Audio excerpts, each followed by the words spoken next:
Voy a centrar mi exposición en dos reescrituras francesas del Quijote, continuaciones prolépticas, según la terminología de Gérard Genette, o expansiones que fluyen río abajo, según la terminología de Richard Saint-Gelais. En otras palabras, se trata de dos ficciones que retoman los personajes cervantinos narrando unas aventuras que se sitúan cronológicamente después de los hechos acaecidos en la obra original. Mi presentación va a seguir dos etapas principales.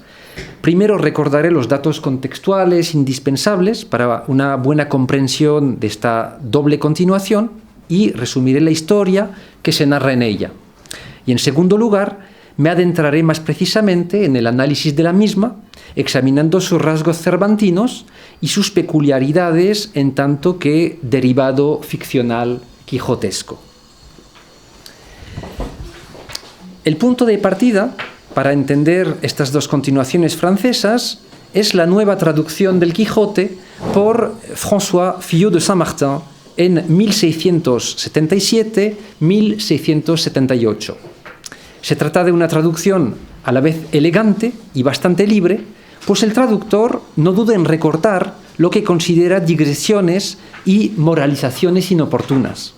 Estamos, en efecto, en la época del clasicismo francés triunfante, donde deben prevalecer la claridad y las líneas rectas antes que los arabescos.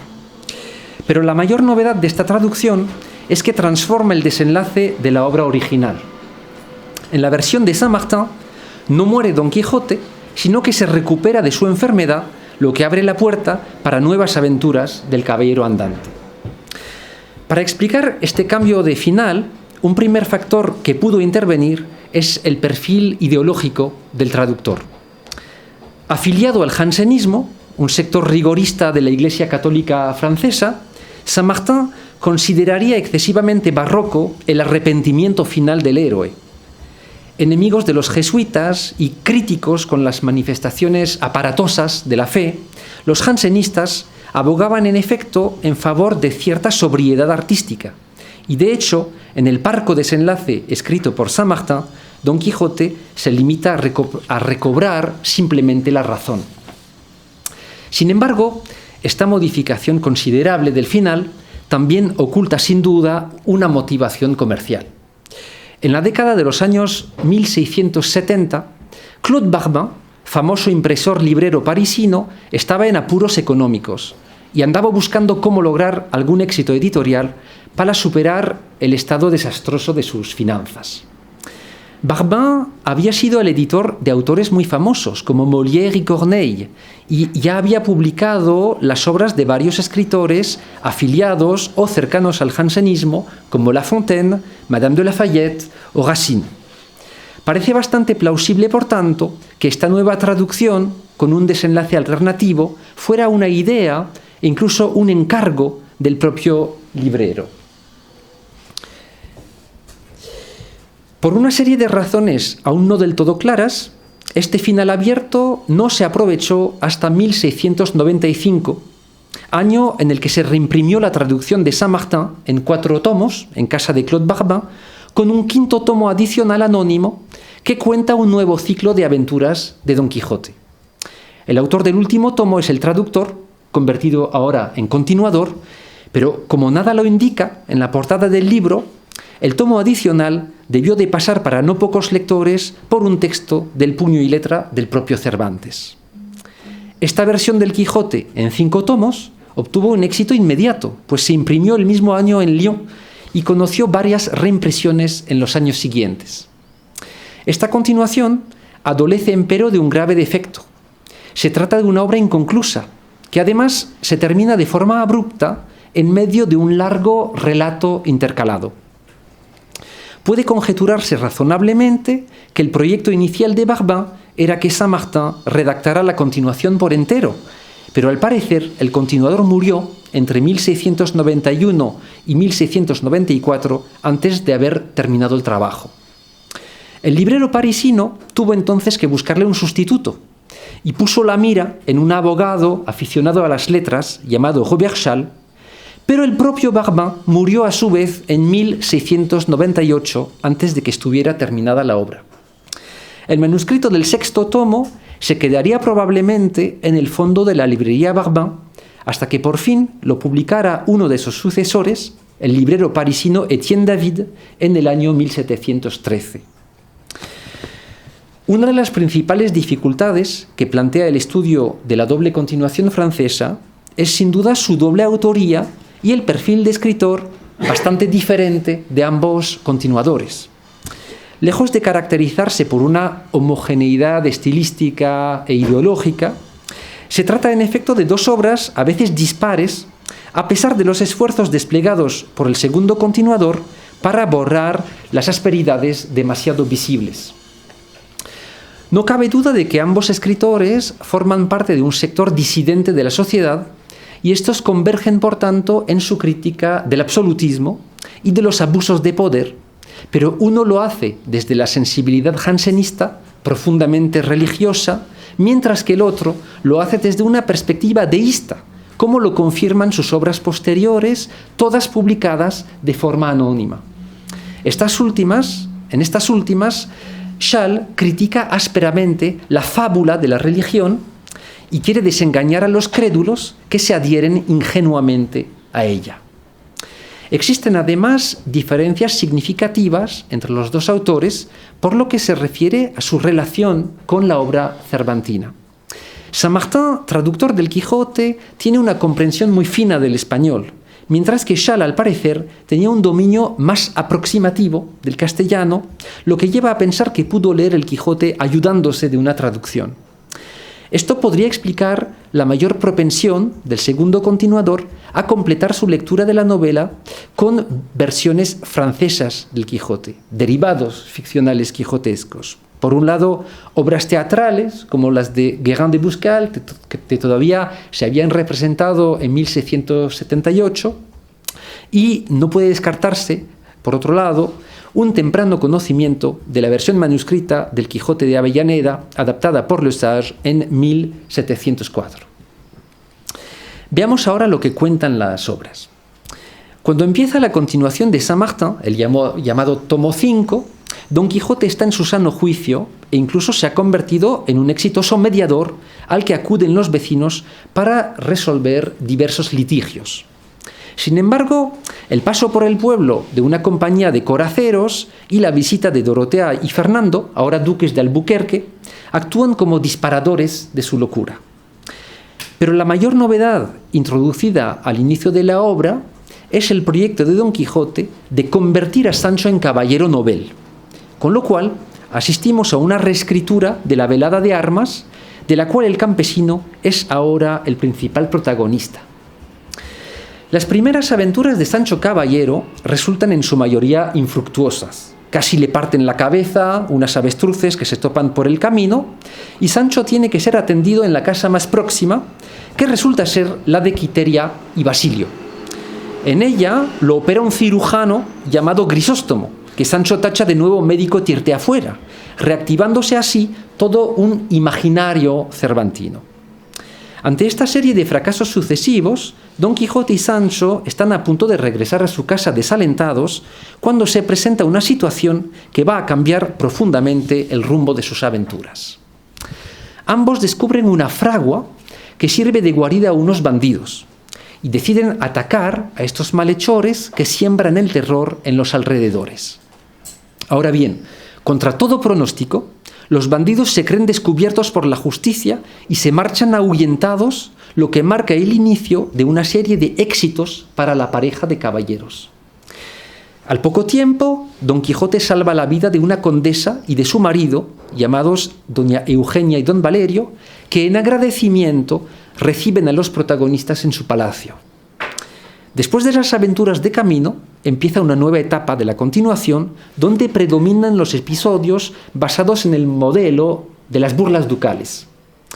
Una característica importante de este tramo de la obra es que Sancho le roba cada vez más protagonismo a Don Quijote, con el que existe una creciente rivalidad. En los últimos capítulos, el caballero novel, en pleno proceso ascendiente, es víctima de una burla. se topa con un falso encantador agigantado, de nombre burlesco, un tal Parafaragaramus, que lo desafía.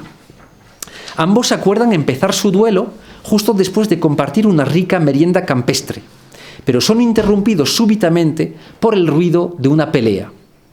De forma encubierta, deciden seguir los pasos de los contrincantes, que resultan ser unos franceses. En una venta vecina, una mujer empieza a contar las razones de su venida a Castilla, pero su relato se interrumpe antes de que se haya dilucidado el misterio. La continuación de Saint-Martin termina en este punto, inacabada, y los lectores franceses tuvieron que esperar unos 18 años, hasta 1713, antes de poder conocer el final, por razones explicadas previamente. Robert Schall, futuro autor de la obra maestra Les Illustres Françaises, pero entonces simple abogado, llevó a cabo una auténtica hazaña, pues lo que tuvo que escribir fue en realidad una doble continuación.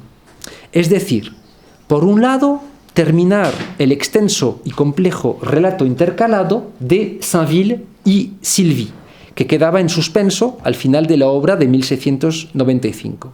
Y por otro lado, rematar las aventuras de Don Quijote y Sancho, que quedaban asimismo en suspenso en una venta. Por lo que se refiere a las aventuras de los protagonistas cervantinos, son dos las líneas narrativas principales desarrolladas por el segundo continuador francés. Primero, Don Quijote y Sancho ayudan a unos nobles, entre ellos Don Valerio, conde de Ribeira, a expulsar de una vez por todas a los bandidos del bosque. Y luego son invitados al palacio de otros nobles, el duque de Médoc y su esposa, que no es sino el nombre dado retrospectivamente por Schall a los duques cervantinos. Allí, Don Quijote y Sancho son invitados a llevar a su término el desencantamiento de Dulcinea, pista que Cervantes había dejado pendiente a juicio del escritor francés. Como bien se ve, toda la novela de Schall oscila entre dos espacios a la vez inversos y complementarios. El bosque, asociado a los encuentros más o menos fortuitos y a las aventuras, y el palacio ducal, asociado a la burla. A medio camino entre ambos lugares existe un tercer espacio esencial, la cueva, y más concretamente la cueva de Montesinos, que en el texto de Schall tiene la especificidad de ser contigua al palacio y de estar estrechamente vinculada, por tanto, a las burlas aristocráticas. Efectivamente, este es el lugar elegido por el continuador para llevar a cabo el desencantamiento de la dama del caballero mediante una nueva penitencia de Sancho que toma un sesgo relativamente inesperado. La penitencia, en efecto, se convierte pronto en un auténtico martirio, pues los burladores se ensañan con el campesino y lo humillan de forma sádica antes de la letra, con una violencia que no tiene equivalente en la obra de Cervantes. Esto demuestra que la continuación de Schall emprende, si bien se mira, un camino inverso a la trayectoria propuesta por Saint-Martin. El recorrido ascendiente del caballero novel se convierte ahora en un descenso a los infiernos en todos los sentidos de la palabra. En el más allá de la cueva culmina el proceso de degradación del campesino, que después de ser molido a palos, azotado y hostigado por un enjambre de demonios que lo juzgan como si fuera el día del juicio final, acaba devolviendo a Dulcinea su prístino estado. La obra de Schall se caracteriza, por tanto, por su dimensión fuertemente teatral. Moviliza a numerosos actores, disfraces y toda una maquinaria con falsos truenos y luces, lo que también aleja la segunda continuación del camino trazado anteriormente por Saint-Martin. Una vez desencantada, Dulcinea, interpretada por una hermosa campesina, pretende no poder casarse con Don Quijote por haber hecho voto de entrar en religión. Los nobles burladores convencen entonces al caballero andante que respete el dictamen del destino y regrese a su casa. Resulta interesante, para acabar este resumen, detenernos un instante en el desenlace del segundo continuador francés. Camino de su aldea, Don Quijote bebe el agua helada de un manantial que él toma por la fuente de Merlín, conocida como Fuente del Olvido. Estas aguas supuestamente mágicas le permiten al protagonista mudar su amor por Dulcinea en odio. Pero la frialdad del brebaje le provoca una pleuresía, una patología parecida a una neumonía, y muere a los pocos días a causa de las sangrías de los médicos, mientras que Sancho, que solo ha aceptado que le mediquen buen vino, se recupera muy pronto del resfriado.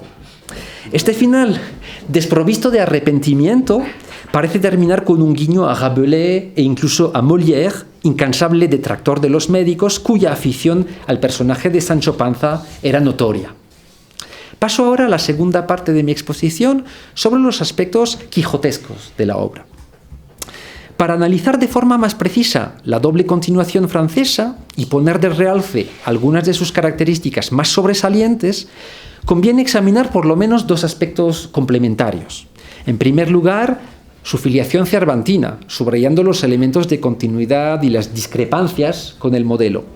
Y también habría que analizar, en segundo lugar, su posible relación con otras versiones no cervantinas del Quijote, disponibles en Francia en aquel momento, un aspecto que hoy solo me limitaré a esbozar por razones de tiempo.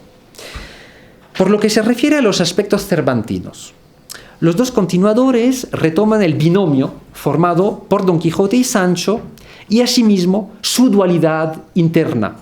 Uno es cuerdo loco y el otro tonto listo. Saint-Martin y Chasles mantienen la oscilación del caballero manchego entre locura y cordura, pero tienden a realzar al caballero cervantino, al que los nobles reunidos en su palacio reconocen indudables cualidades y consideran un hombre muy honrado. «Il est honnête homme», exclaman en varias ocasiones.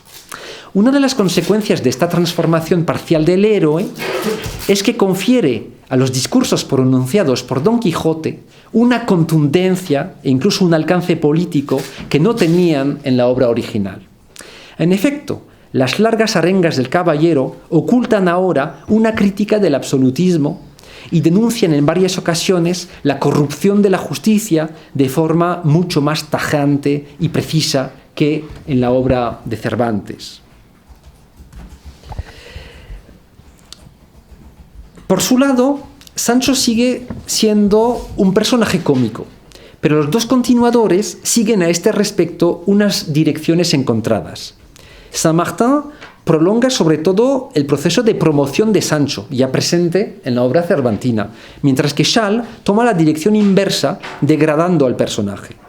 Sin embargo, no es menos subversivo el uso que hace del campesino el segundo continuador. Por un lado, pone en boca del ex escudero unas tremendas diatribas antimonásticas, que a primera vista parecen inofensivas por ser sumamente burdo el que las enuncia. Y por otro lado, el martirio de Sancho, que a primera vista podría entenderse como una manifestación de desprecio hacia el mundo villano o como una censura apenas velada de la Inquisición española, bien podría ser en realidad una crítica mucho más corrosiva, a saber, una denuncia del oscurantismo de la monarquía francesa empeñada en martirizar a los protestantes. Chasles confesará en obras posteriores su inmensa vergüenza por haber participado sin discernimiento en semejantes empresas de agresión y tortura contra los hugonotes franceses.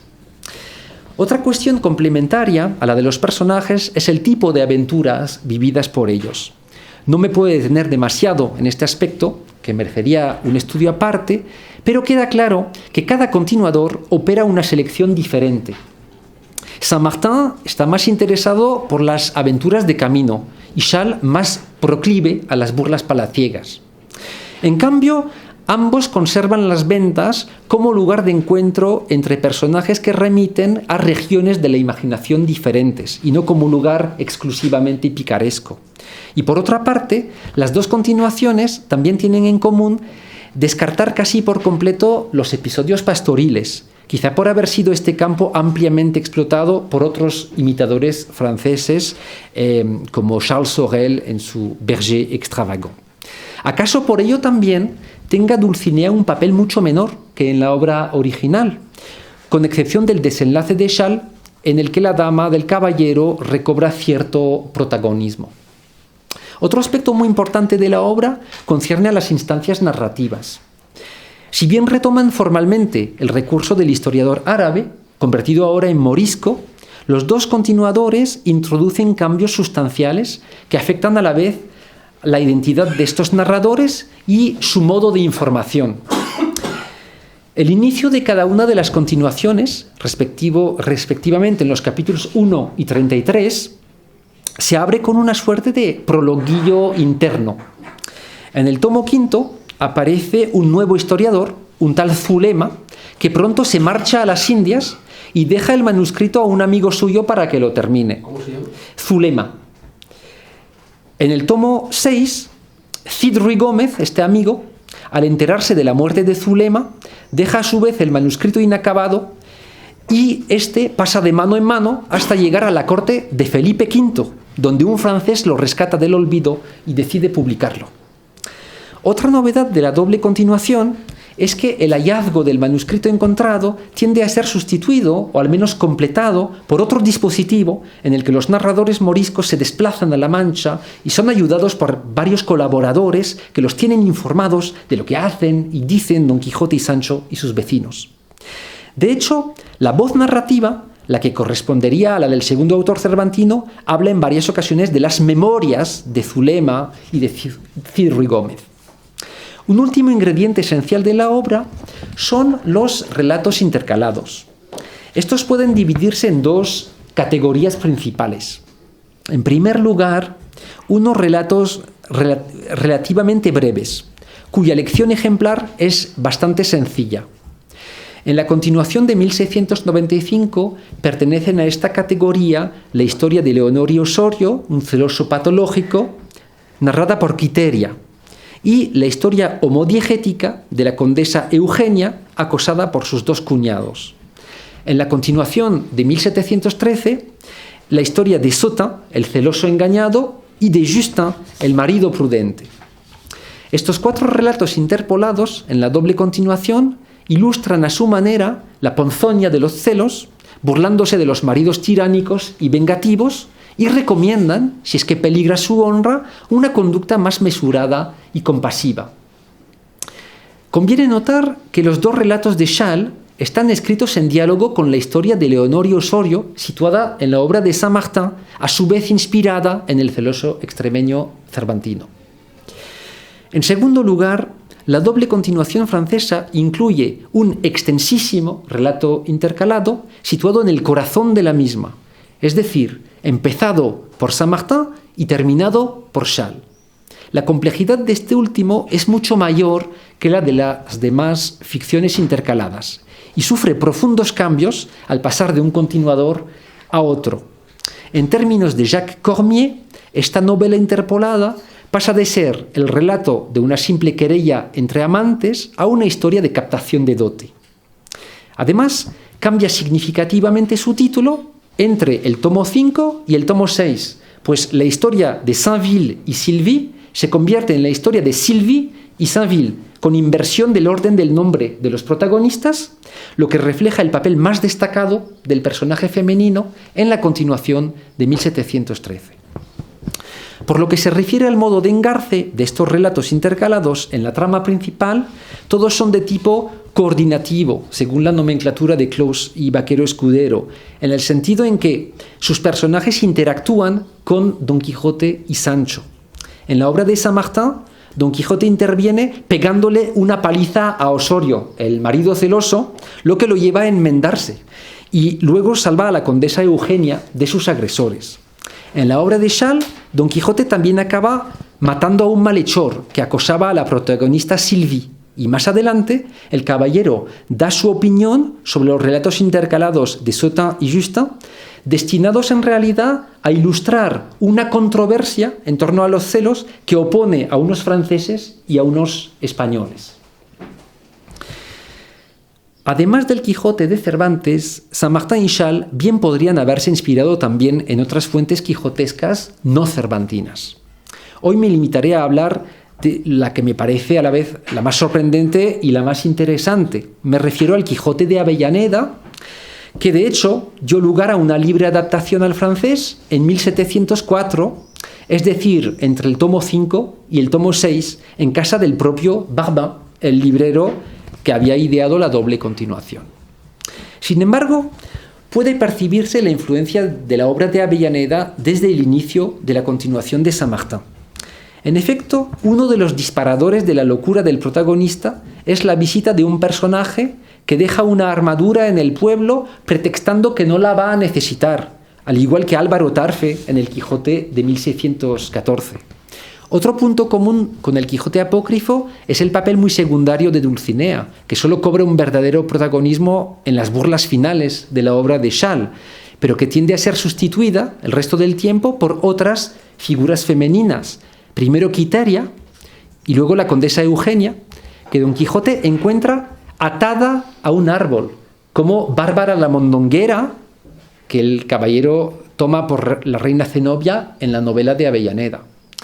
Dos semejanzas todavía más llamativas conciernen el hecho de convertir a Sancho en caballero novel y el hecho de llevar a toda la familia Panza a palacio, dos pistas esbozadas por Avellaneda al final de su novela, respectivamente en los capítulos 32 a 34 y en el capítulo 35, donde el continuador español prometía publicar una nueva expansión centrada exclusivamente en los Panza. Saint-Martin desarrolla la primera de estas pistas, y Chasles, por su parte, sobre todo la segunda, oponiendo el mundo rústico de los aldeanos a los usos aristocráticos en los capítulos finales de su continuación, 59 y 60, justo antes de que los protagonistas regresen a su pueblo. De hecho, el propio Sancho de Chasles, bastante más burdo y grosero que el cervantino, se parece más por momentos al zafio campesino de Avellaneda que al personaje de Cervantes. Para terminar esta brevísima comparación con el texto de Avellaneda, una última convergencia llamativa es la orientalización de la figura del gigante en sendas obras y su papel determinante en el marco de las burlas aristocráticas. Los dos gigantes, el español Bramidán y el francés Parafaragaramus, son de un tamaño descomunal y van vestidos a la moda oriental, armados con una cimitarra. Ambos tienen por cómplice a un personaje tiznado, que hace las veces de escudero y de mensajero, y estos desafían ora al caballero, ora a su escudero. Por si fuera poco, en las dos obras aparecen desafiantes, pero en ambos casos el duelo con el gigante es cómicamente aplazado. Sin embargo, lo que vuelve al gigante encantador para Faragaramus todavía más fascinante es que se trata de un personaje híbrido que también toma prestados rasgos de personajes cervantinos. Esto bien lo demuestran sus narices prominentes, llenas de verrugas, claro guiño al falso escudero Tomé Ceciel, que acompaña al Caballero de los Espejos en el Quijote cervantino de 1615. Como puede comprobarse, los continuadores franceses tienen una concepción amplia del hipotexto quijotesco, pues parecen mezclar y prolongar a la vez las ficciones de Cervantes y Avellaneda, como también lo hace en el mismo periodo Alain René Le Sage en su adaptación del Quijote apócrifo, que inversamente reintroduce elementos y episodios cervantinos en el Quijote de Avellaneda.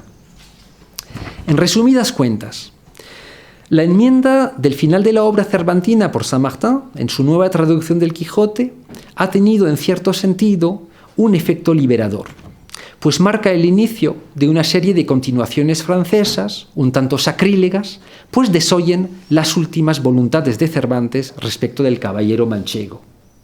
La iniciativa del traductor infiel propició así el desarrollo de una nueva modalidad de la reescritura quijotesca, la continuación proléptica, que no se había vuelto a experimentar desde 1614, es decir, desde el Quijote de Avellaneda. El efecto desinhibidor de la traducción de Saint-Martin parece corroborado por la obra híbrida de Le Sage, que no solo adapta, sino que prolonga el propio Quijote avellanediano en 1704. Otra especificidad del periodo considerado es que no solo se publica entonces una serie de hipertextos quijotescos, o si prefieren de transficciones quijotescas, sino que también existe paralelamente una forma de expansión o de dilatación del propio hipotexto. En efecto, la delimitación entre lo que es el texto original de Cervantes y sus derivados ficcionales se vuelve cada vez más borrosa para los lectores de aquel periodo. No solo las continuaciones francesas sucesivas parecen beber de una pluralidad de fuentes quijotescas, inspirarse en una materia quijotesca cada vez más amplia, sino que la doble continuación de Saint-Martin y Chasles se agrega al hipotexto, ofreciendo así a los lectores un Quijote en 6 tomos continuamente reeditado a lo largo del siglo XIX. Se vuelven muy borrosas de este modo las fronteras entre la figura del autor original, del traductor y del continuador, y asimismo los límites entre el texto primitivo y sus derivados ficcionales. Por último, la doble continuación que hemos venido estudiando marca una inflexión en la lectura del Quijote, esboza un nuevo patrón de lectura de la obra cervantina a medio camino entre la interpretación cómica original y la llamada interpretación romántica. Este patrón de lectura, el de un Quijote preilustrado, encubiertamente contestatario y vector de un mensaje político, constituye probablemente un eslabón hacia cierta lectura idealista de la novela, supuestamente portadora de un mensaje, pero presenta también unas características propias que alejan este patrón de los paradigmas de lectura acotados y que queda por analizar en detalle. Muchísimas gracias por su atención.